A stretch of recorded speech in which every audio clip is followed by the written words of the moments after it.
Dobro jutro. Dobro došli u dom Gospodnji i našu današnju službu započinjemo sa psalmom 3. Psalam 3 kaže ovako. Gospode, kaže, koliko je tlačitelja mojih, koliki se podižu na me. Mnogi su što o meni zbore, nema mu spasenja u Bogu. I ovdje vidimo, znači, tjeskovni vapaj, ali pun pouzdanja. I on ovdje 3 puta spominje brojne protivnike koji su protiv njega. I spominje promatrače koji smatraju da njegovo stanje bez nade. Nema nade za njega. Ali on kaže, David kaže, ali Gospode, ti si štit moj. Ti si zaštita moja, Gospode. I Bog je štit, znači, koji stoji između njega i njegovih neprijatelja. I kaže da ti u 4. stihu, ti si ipak štit moj, Gospode, slavo moja, ti mi glavu podižeš. Iza svega glasa Gospodu zavapih, on me usliša sa svete gore svoje. I on kaže, iz sve glasa sam zavapio Gospodu i Bog me je uslišio. I Bog nije daleko. Međutim, nama se ponekad čini da je Bog daleko od nas. Ali Bog nije daleko i nekad nam se to čini. Bog isto tako nije gluh da čuje naš vapaj. Znači, Gospod čuje naš vapaj. Kaže 6. stih, sad mogu leći i usnut i onda ustat, jer me, Gospode, ti držiš. I ovdje je jedna sigurnost. Znači, da nas Gospod drži. Ne bojim se 1000 ljudi što me opsjedaju dušmanski. Ustani, o Gospode, spasi me, o Bože moj. Ti udaraš po obrazu svoje neprijatelje moje, opakima zube razvijaš. I ne znam, lav kad šta radi, lav ne reži, pas reži, šta lav radi, urliče, šta radi lav? Riče, jer pokazuje zube kad riče. I cuko isto pokazuje zube. Ali kaže, ti, Gospode, zube loviš mojim neprijateljima. Kaže, opakima zube razbijaš. Znači da Gospod čini nekoga kako se kaže, bezopasni. Jer Gospod lomi njihove zube i kaže u 9. stihu, u Gospoda je spasenje, na tvom narodu tvoje blagoslov. I isto tako idemo Evanđelje po Ivanu, 16. glava, 23. stih, kaže ovako, zaista kažem vam, ako što zamolite od Oca u moje ime, daće vam. Molite i primit ćete da vaša radost bude potpuna. Amen. Evo. Dobro jutro i od nas. Možete ustati svi koji mogu ustati, koji su zdravi, pravi, spremni da slave Gospoda. Pomolit ćemo se na samom početku i onda ćemo s molitvom ući u slavljenje. Gospode, hvala Tebi za milost Tvoju, Bože naši. Zaista želimo da Te slavimo ovo jutro, Gospode, svim onim što mi jesmo, Isuse. Hvala Tebi što jesi među nama, Gospode.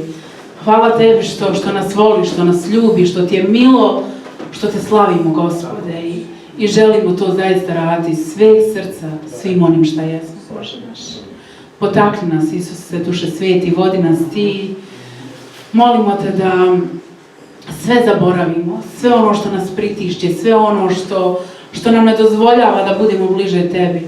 Molimo Te, Gospode, da Ti skloniš, da Ti preuzmeš, da mi možemo da uživamo u miru i u slavljenju Tvom, Gospode.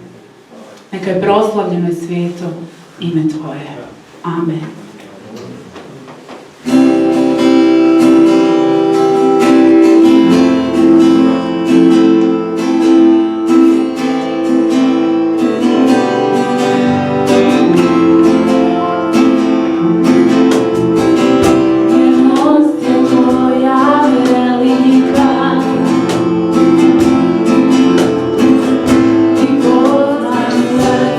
Grešnika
Dobar si Bog nama, Gospode. Dobar si Bog onima i koji okreću glavu, Gospode, i daješ šanse. Pun milosti, sveti kraj. To si ti, Isuse, slavu Tvoju.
Ohrabrim vas da svaki jedan od vas kaže i zahvali Bogu za bar jednu dobru stvar koju je Bog učinio, a puno ih ima.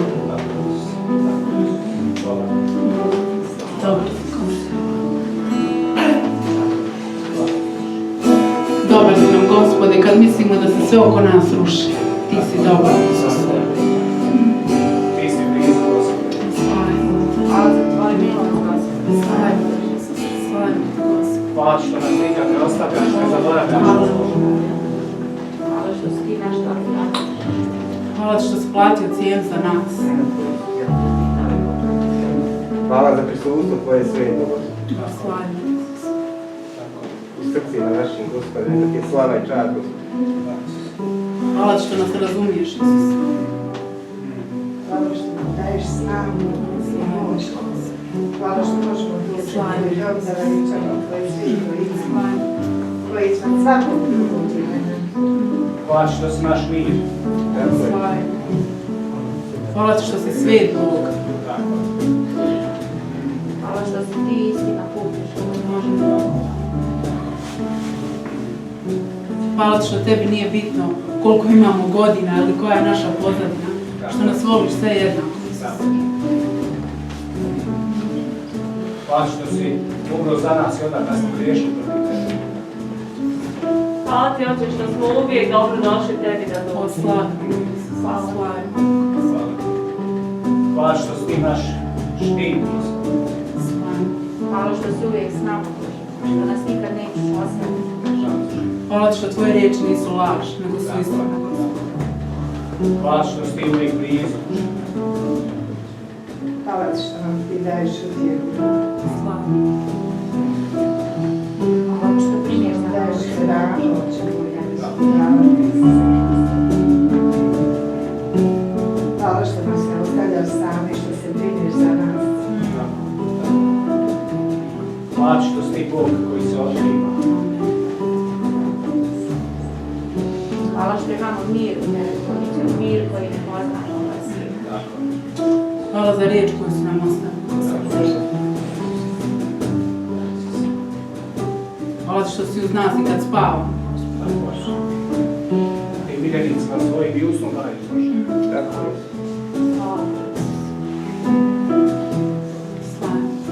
Hvala za ljubav koju Hvala što si naša stijega spasila. Hvala ti što smo tvoje milosti jutros ovdje, Gospode.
Sa svim stvorenjem pjeva, slava kralju kraljeva.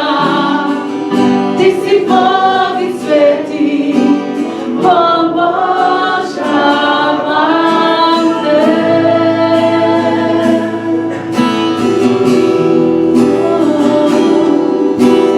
Slavimo te, sveti Bože. Slavimo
prisutan ovdje ovo jutro, Gospode. I zaista zahvaljujemo što ti jesi tamo negdje duboko dotaknuo, Gospode naš.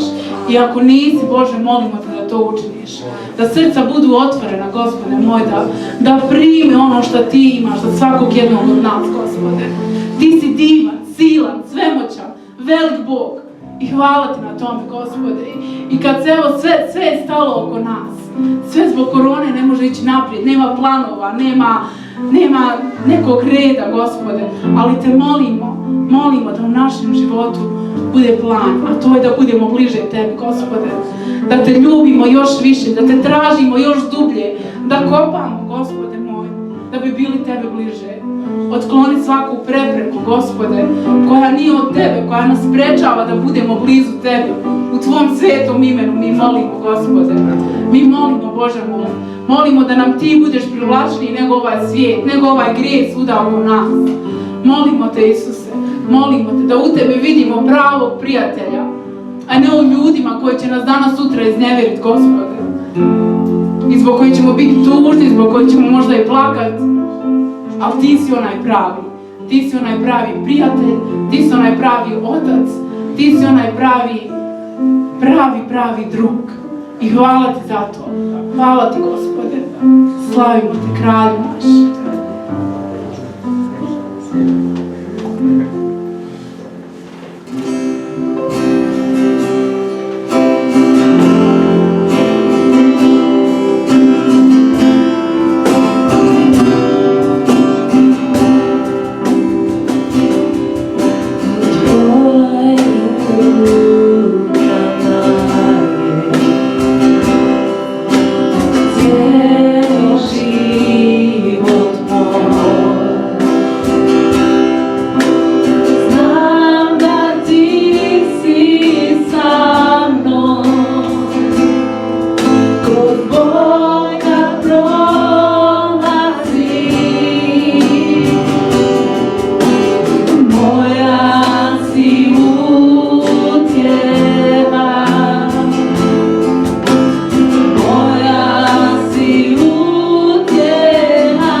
bolesti, sve ono sa čim se mi ne možemo boriti Boga.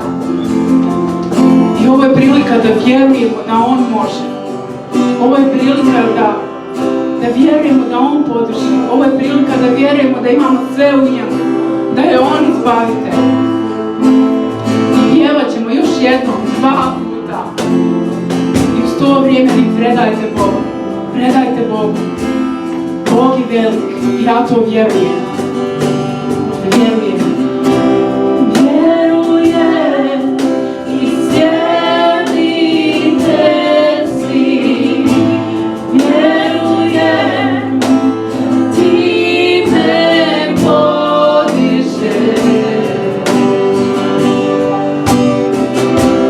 Vjerujem i slavite svi. Vjerujem da imam sve u tebi. Osi moj jedini, ti si Gospod svemogući.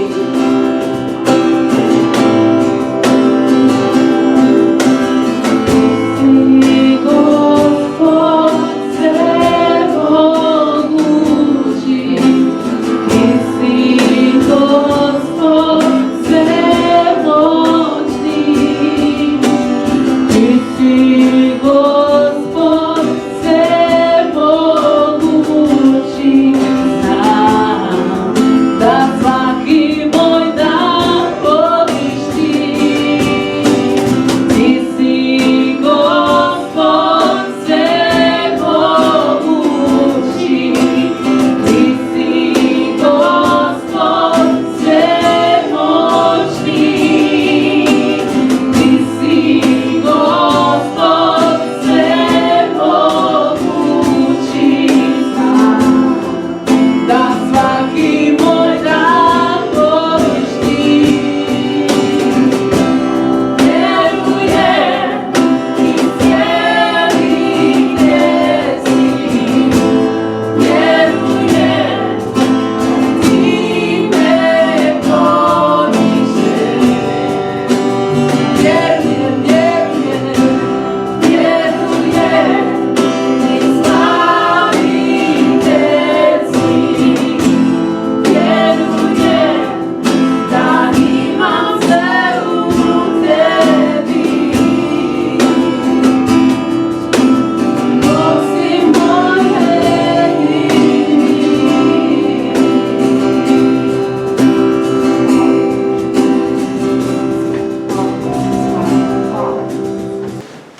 Evo, jel se neko sjeća što sam prošle put govorila? Odmor. Dobro, super. Znači, pamtite. Ja sam pripremila seriju propovjedi, kao što sam rekla i prošli put, na temu Brini o sebi. I ovo je druga koju ćemo danas proći. I zove se sindrom praznog bazena ili kada nam manje dotiče nego što otiče. I možda su se neki od vas susreli ili čuli za nekoga koji je završio u bolnici zbog velikog stresa ili što je bio preumoran pa završio na infuziji ili možda ste vi bili jedni od tih. Kaže, jedan poznati pisac kaže, suviše iscrpljen da bi radio i preumoran da bi odmarao. I to je onako baš da se razmišlja duboko. Čak za neke ljude koji su preumorni, koji su previše stresa iskusili, doktori ne prognoziraju dug život ili zbog posljedica itd. Ako se ne prikoči. Dok je Aron bio beba i dok je jeo samo majčno mlijeko, završila sam na infuziji, Elvira me čak vodila jednom ili 2 puta, ne sjećam se. Bilo mi je baš loše.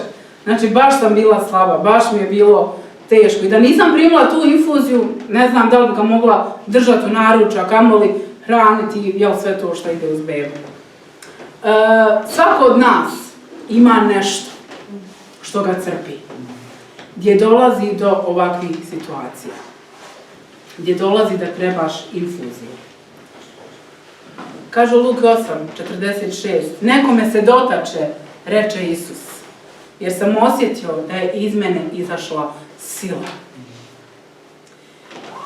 I ne postoji posao, ne postoji profesija u kojoj mi ne moramo da damo nešto svoje, nešto od sebe, jer je uvijek potrebna ta određena količina unutrašnje snage kako bi ono što mi radimo bilo dobro urađeno. Posebno oni koji rade sa ljudima, briga o drugima kao doktori, medicinske sestre, savjetnici, socijalni radnici, pastori i tako dalje, misionari, kršćanski radnici, sve te službe, pa evo i ove duhovne koje sam na samom kraju nabrojala, zahtijevaju direktan odnos sa ljudima, zahtijevaju kontakt sa ljudima, dodir sa njihovim potrebama, sa njihovim bolima, sa njihovim teškoćama, sa onim što ih guši ovdje negdje. Bile to tjelesne, emocionalne ili duhovne potrebe. Taj rad prosto zahtijeva davanje sebe. Jedno od Kristovih dijela iscjeljenja dobro islikava ovo o čemu ja pričam. I kao što smo pročitali stih, nekome se dotače, reče Isus, jer sam osjetio da je iz mene izašla sila. Usred hrpe ljudi koji se guraju da dođu blizu njega, da ga makar vidi, a tek dotaknu svoj toj hrpi. Dotakla ga je žena koja je krvarila. Dotakla mu je skut odjeće, kaže u drugoj. I on je osjetio. On je osjetio da je iz njega izašla sila. Sila. Ona je u tom trenutku bila iscijeljena, nije više krvarila. Ali on je osjetio da je izašla sila.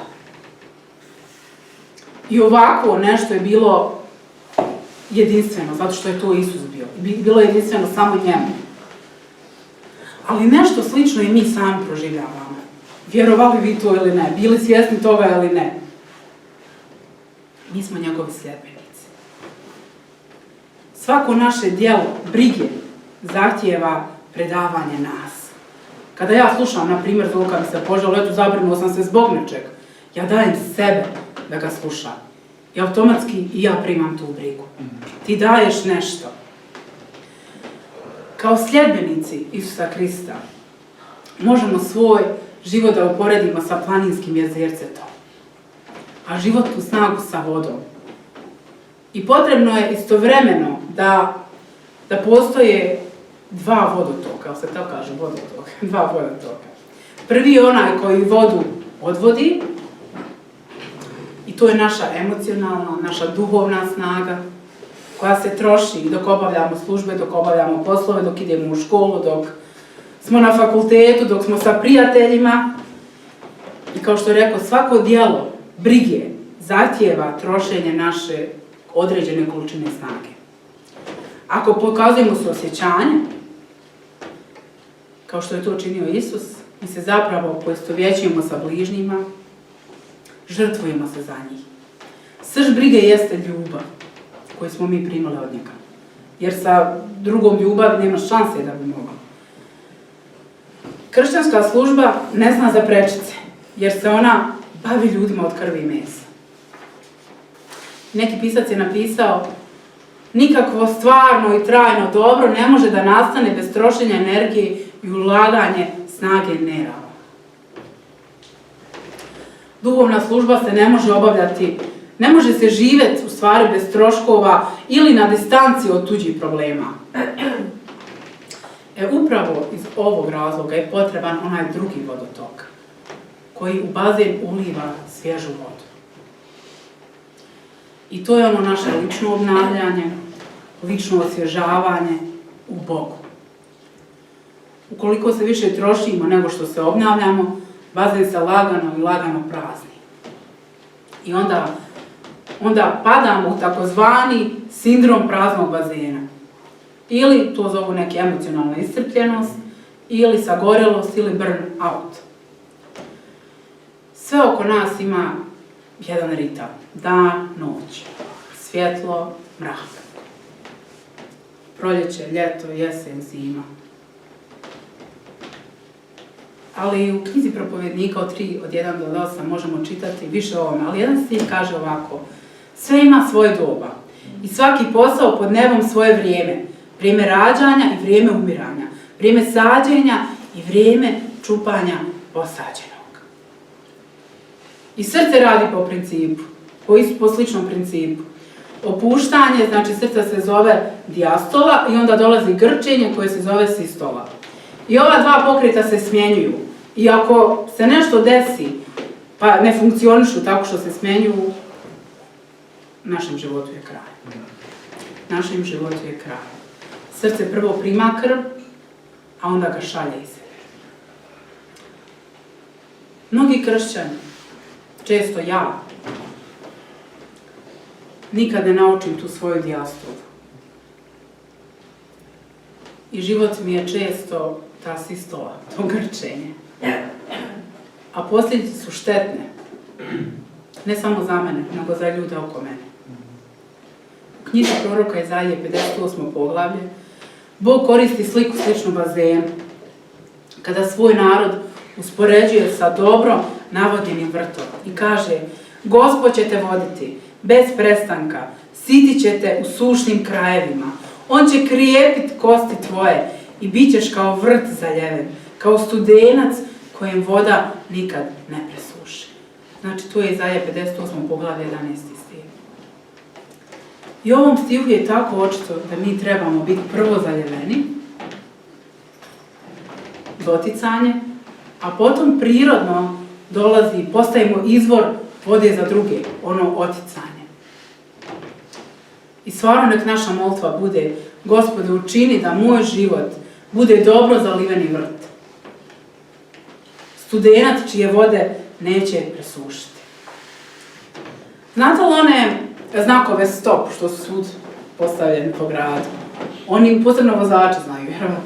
Oni imaju svoj svrh. Šta je njihova svrha? Da staneš. Neko nestane. Neko nestane, prođe. Neko nestane, prođe pa završi u banderi. Ili ga udari drugo auto. Bog je u svojoj tvorevini zamislio 3 vrste odmora koje bi bilo dobro da poštujemo, u potpunosti poštujemo. Svakodnevni odmor, znači san, navečer kad se spava, legnemo i spavamo. Ne gledamo filmove do 5 ujutro. Sedmični odmor, godišnji odmor, sezonski praznici i priroda spava čak zimu. Ne mislim na odmor da odeš na Maldive i uživaš, super ako možeš, drago mi, povedi mene. Ali mislim na odmor sa njim. Da se odvojiš i da provedeš vrijeme sa njim. U psihijatrijskoj praksi, istraživala sam ovih dana, dokazano je da nije bilo slučajeva izgorjelosti ljudi koji su poštovali ove 3 vrste odmora. Ovi odmori, ovi stopovi imaju svoju svrhu. Odmor nakon rada nije nešto što su ljudi izmislili. To je Božja zamisao. Mudrost koje se i on sam držao. Nakon što se odmarao 7. dana. Nakon stvaranja se odmarao 7. dana. Njemu odmor nije bio potreban. On je svemogući, on je silni, on je veliki. Ali on je ovim želio da nama pokaže kako da se mi ponašamo, kako da mi postupamo. Posebno za one koji njemu služe. Ali ovdje mnogi od nas griješe. Puno puta ne poštujemo ovaj znak stop. Dotaćemo se malo spavanja. Spavanje je dobro ulaganje. Ne kažem da spavate 24 sata, ali ako vam treba, odspavajte. Noćno zalijevanje naših neurona. Sve sam ja istraživala. Neki ljudi vjeruju da je san gubljenje vremena. Spavamo, kaže, 1/3 našeg života. Spavanje je prevencija protiv iscrpljenosti. Kada smo uveče umorni, nakon napornog rada, ustali su ujutro u 7 i dan je krenuo, bili ste s ljudima, trči tamo, trči vamo i dođeš navečer i umoran si. I svi problemi se čine nerješivi, sve male neke nesuglasice se čine ogromne, da ih ne možeš ni ovako ni prigrlit. Ali već sljedećeg jutra, kad legneš i odmoriš, nakon dobrog noćnog odmora, sve nam izgleda drugačije. Sve se da riješiti, sve se da prevazići kada si odmoran i kad razmišljaš bistrim umom. Ako je sam Bog odmarao, onda treba i mi da odmaramo.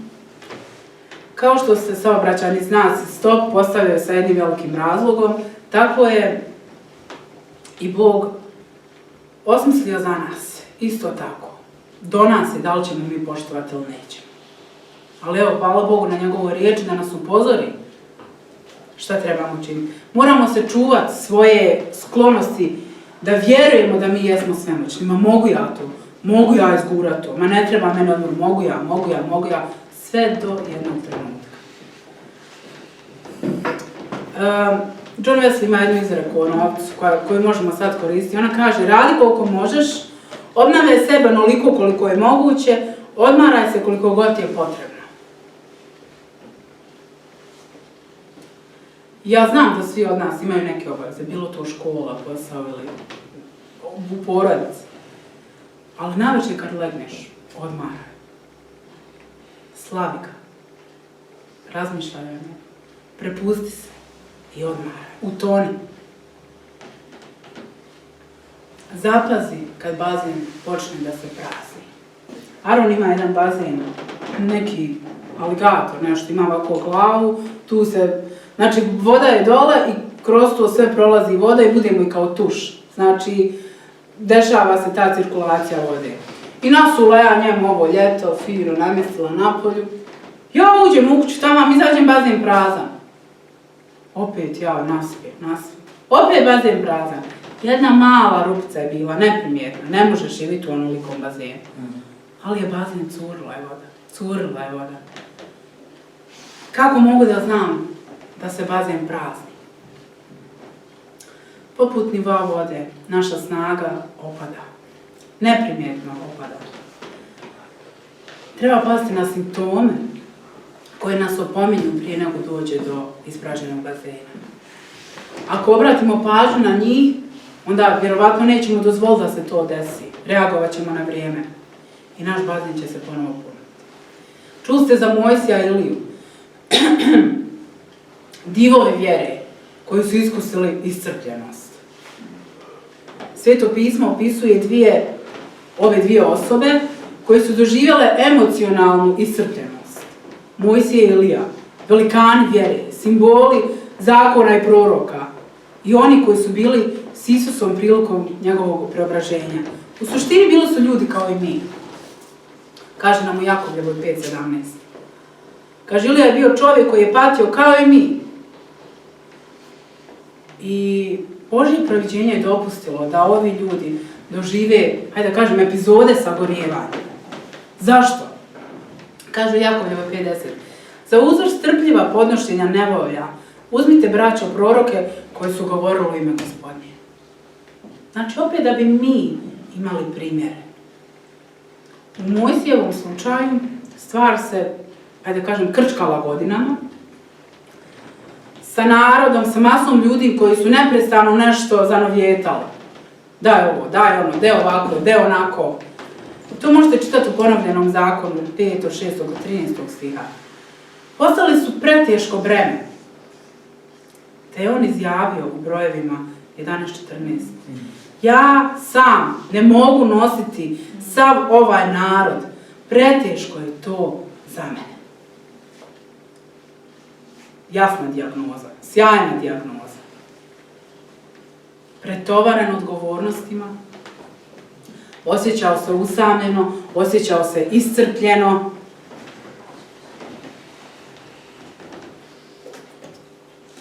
Kako se ti osjećaš ovo jutro?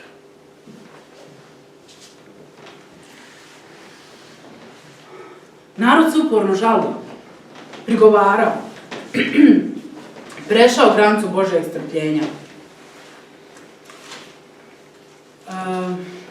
Kaže u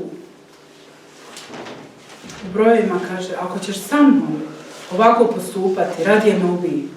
Ako sam stekao milost u tvojim očima, da više ne gledam svog jada. Mislim da nam ovaj stih dosta govori. Nema sumnje da je Mojsije doživio ovaj sindrom praznog bazena. Ovo sagorijevanje. Ali je Ilija prošao sličnu krizu. U prvoj Kraljevima 19. poglavlja od 1 do 18. Možemo evo pročitati svi zajedno. Znači, prva Kraljevima 19 od 1 do 18 nam kaže ovako. Ahab ispriča Izabeli sve što Ilija učinio i kako je mačem poubijao sve proroke. Tada je Izabela posla Iliji glasnika s porukom. Nek mi bogovi učine sva zla i neka nadodadu. Ako sutra u ovo doba ne učinim svojim životom kao što si ti učinio sa životom svakoga od njih. On se uplaši, ustade i ode da bi spasio život. Došao je u Beršebu koja je u Judeji i otpustio onde svog momka. A sam ode dan hoda u pustinju. Sjede onde pod smreku i zaželje umrijeti i reče: već mi je svega dosta, Gospode, uzmi dušu moju, jer nisam bolji od otaca svojih. Zatim leže i zaspa, a gle, anđeo ga taknu i reče mu: ustani i jedi. On pogleda kad gle kraj njegova uzglavljena kamen pečen, kruh i vrč vode, jeo je i pio pa opet legao. Ali se anđeo Gospodnji javi drugi put. Dotače ga i reče: ustani i jedi, jer je pred tobom dalek put. Ustao je, jeo i pio. Okrepljen tom hranom, išao je 40 dana i 40 noći sve do Božije gore Horeba. Onda je ušao u neku spilju i prenoćio u njoj. I gle, eto njemu riječi Gospodnje: šta ćeš ti ovdje, Ilija? On odgovori: revnovao sam gorljivo za Gospoda Boga nad vojskama, jer su sinovi Izraelovi napustili svoj savez, srušili tvoje žrtvenike i pobili mačem tvoje proroke. Ostao sam sam, a oni traži da i meni uzmu život. Glas mu reče: izađi i stani u gori pred Gospodom. Evo Gospod upravo prolazi. Pred Gospodom je bio silan vihor, tako snažan da je drobio brda i lomio hridi, ali Gospod nije bio u olujnom vihoru. Poslije olujnog vihora bio je potres, ali Gospod nije bio u potresu. A poslije potresa bio je oganj, ali Gospod nije bio u ognju. Poslije ognja šapat laganog i blagog lahora. Kad je to čuo Ilija, zakri lice plaštem, iziđe i stade na ulazu u pećini. Tada mu progovori glas i reče: šta ćeš ovdje, Ilija? On odgovori: revnovao sam veoma gorljivo za Gospoda nad vojskama, jer su sinovi Izraelovi napustili tvoj savez, srušili tvoje žrtvenike i mačem poubijali tvoje proroke. Ostado sam, a oni traže da i meni oduzmu život. Gospod mu reče: idi, vrati se istim putem u Damaščansku pustinju. Kad dođeš, pomaži onda Hazala za kralja Aramskog, pomaži Jehu sina Nimsijeva za kralja Izraelskog. Dalje već imenima govori, da to preskočimo, i kaže: ali ću ostaviti u Izraelu 7000, sve koljena koja se nisu savila pred Balom i sva usta koja ga nisu cjelivala. I vidimo emocionalno iscijeđenog Iliju.